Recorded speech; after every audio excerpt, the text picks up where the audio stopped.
میں شہر میں رہتا ہوں اور مجھے طویل عرصہ ہو گیا شہر میں رہتے ہوئے. یہاں اسٹیج پہ میرے وہ دوست بھی بیٹھے ہوئے ہیں جو میرے ساتھ الکلمۃ اللہ مودیا مانا پڑھتے اور آج ہے ایک طویل عرصہ گزر گیا ہے. ہم اس شہر میں رہتے ہیں, ہم اس شہر کو جانتے ہیں, سمجھتے ہیں, اور اگر اور کسی حوالے سے نہیں جانتے تو مذہب کے حوالے سے بہت اچھے طریقے سے جانتے ہیں. میں آپ سے یہ بات کروں کہ ہم اس شہر میں رہنے والے ہم کمبر نام تلاش کرتے پھرے, لوگوں سے پوچھتے پھرے کہ کمبر کہاں پر ہے, کمبر کہاں پر ہے, کمبر کہاں پر ہے. جب میں نے لوگوں سے پوچھا تو مجھے لوگوں نے بتایا کہ وہ آپ کے طالب علم میں آپ ان سے پوچھیں, وہ آپ کو بتائیں گے کہ کمبر کہاں پر ہے. جب میں ان سے پوچھا تو مجھے پتا چلا کہ کمبر ڈاک آنے کے پاس. سبحان اللہ.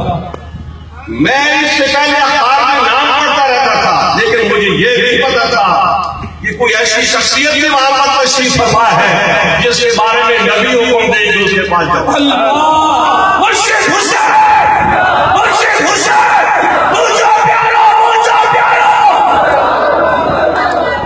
حضرات گرامی یہاں سے سفر کرتے کرتے کمبر پہنچے اور جب ہم کمبر پہنچے تو ہماری ملاقات ہوئی. یہ حسین بھائی نے ہماری ملاقات کرائی, ہم ان کا شکریہ ادا کرتے ہیں. اس وقت بھی کیا تھا, آج ان کا شکریہ ادا کرتے ہیں. ہم جب پہنچے تو ہماری دنیا زندگی بدل گئی.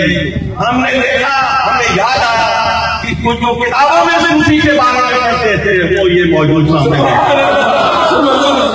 میں آپ سے یہ بات کروں گا کہ اگر دل کا سکون چاہیے, عبادت کا سکون چاہیے تو ادھر آ جائیے.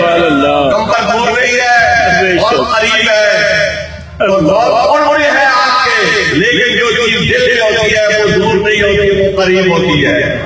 اور آپ جس نے اللہ تعالی کی بارگاہ میں حاضری دینی ہے تو وہ فرقونی ان کا یہ منظر دیکھے کہ جو اللہ کو یاد کرتے ہیں اور اللہ تعالی کس طریقے سے لوگوں کے دلوں کی طرف میلان کر دیتا ہے اور وہ اس ہستی کے سامنے جھک جاتے ہیں.